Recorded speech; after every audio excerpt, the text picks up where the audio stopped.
চাবুৱাত মটক যুৱ মহোৎসৱ আৰু মটক জনগোষ্ঠীটোৰ কেউটি সংগঠনৰে বাৰ্ষিক অধিৱেশনৰ কাৰ্যসূচী আজিৰে পৰা আৰম্ভ হৈছে।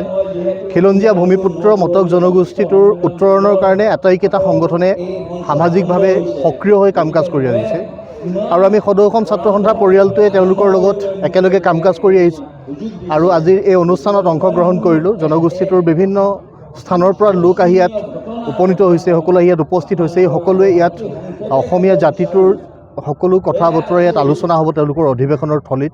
যুৱ মহোৎসৱৰ যোগেদি যুৱ প্ৰতিভাসমূহক বিকশিত কৰিবৰ কাৰণে প্ৰয়াস কৰা হ'ব। অনুষ্ঠানত অংশ ল'লোঁ উদ্যোক্তাসকলক আন্তৰিক কৃতজ্ঞতা জ্ঞাপন কৰিছোঁ। জাতিটোক সংহত কৰি ৰাখিবৰ কাৰণে সকলোৰে মাজত সমন্বয় সৃষ্টি কৰিবৰ কাৰণে তেওঁলোক সক্ষম হওক, তাৰ প্ৰতি শুভকামনা জ্ঞাপন কৰিছোঁ। সদৌ অসম ছাত্ৰ সন্থাই অৰাজনৈতিকভাৱে আমি আমাৰ কাম কাজ কৰি আহিছোঁ, কৰি যাম।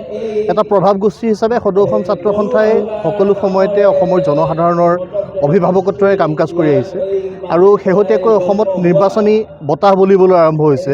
অসমৰ জনসাধাৰণে নিজৰ বিবেকেৰে সৈতে চৰকাৰ গঠন কৰিব, কিন্তু এইখিনি সময়ত এটা অসহিষ্ণু পৰিৱেশ ইতিমধ্যে সৃষ্টি হৈ আমাৰ সকলোৰে পৰিলক্ষিত হৈছে।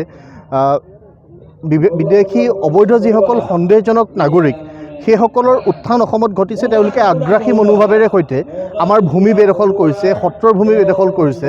তেওঁলোকৰ জনসংখ্যা ইমানেই বৃদ্ধি পাইছে যে ক'ৰবাত আমাৰ জাতিটোৱে আমাৰ আইমুখৰ মাত হেৰুৱাৰ উপক্ৰম হৈছে, আমাৰ কৃষ্টি সংস্কৃতিক সভ্যতা হেৰাই যোৱাৰ উপক্ৰম হৈছে। সেইসকলক বহিষ্কাৰৰ বাবে অসমে দীঘলীয়া সময় জুৰি আন্দোলন কৰিছে। বিদেশী বহিষ্কাৰ আন্দোলন, অসম আন্দোলন, ঐতিহাসিক অসম আন্দোলন সংগঠিত হোৱাৰ পৰৱৰ্তী পৰ্যায়ত এইখন চৰকাৰে 860গৰাকী শ্বহীদৰ স্মৃতিত স্মাৰক নিৰ্মাণ কৰিছে। আমি চৰকাৰক এটা দাবী জনাব বিচাৰোঁ যে এখন বিদেশীমুক্ত অসম আমাক লাগে।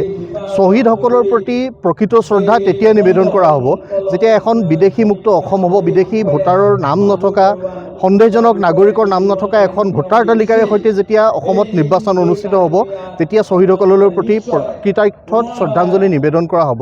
আৰু বিদেশীমুক্ত এখন অসম আমাক লাগিব। ইয়াত খিলঞ্জীয়া মানুহৰ প্ৰভুত্ব চলিব। এইখন অসম আমাৰ অসম, অসমীয়া মানুহৰ, খিলঞ্জীয়া মানুহৰ ইয়াত প্ৰভুত্ব থাকিব। সকলো জাতি জনগোষ্ঠী, জনজাতি, ধৰ্মাৱলম্বী লোকেৰে গঠিত এই অসমীয়া জাতিটোক শক্তিশালী ৰূপত বিশ্বৰ দৰবাৰত জীয়া জাতি হিচাপে জীয়াই থাকিব লাগিব। সেই সংকল্পৰে সকলোকে কাম কাজ কৰি যাবৰ কাৰণে আমি আহ্বান জনাইছোঁ। চাওক, প্ৰাণৰ শিল্পী জুবিন গাৰ্গ আমাৰ মাজৰ পৰা হেৰাই যোৱা কেইটামান মাহ অতিক্ৰম হৈছে। ইতিমধ্যে ন্যায় প্ৰক্ৰিয়াটো মহামান্য আদালতত ইতিমধ্যে গোটেই প্ৰক্ৰিয়াটো আৰম্ভ হৈছে, বিচাৰ প্ৰক্ৰিয়া।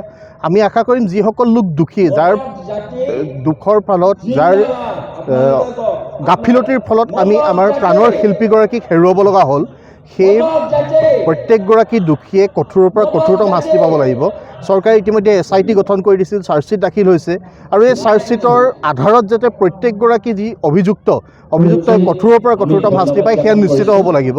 আৰু প্ৰাণৰ শিল্পীগৰাকীয়ে ন্যায় নোপোৱা পৰ্যন্ত আমি সকলো ধৰণে আমি আমাৰ সূক্ষ্মভাৱে গোটেই প্ৰক্ৰিয়াটো পৰ্যবেক্ষণ কৰি থাকিম আৰু প্ৰাণৰ শিল্পীগৰাকীক ন্যায় নিদিয়ালৈকে সদৌ অসম ছাত্ৰ সন্থা ক্ষান্ত নহয়।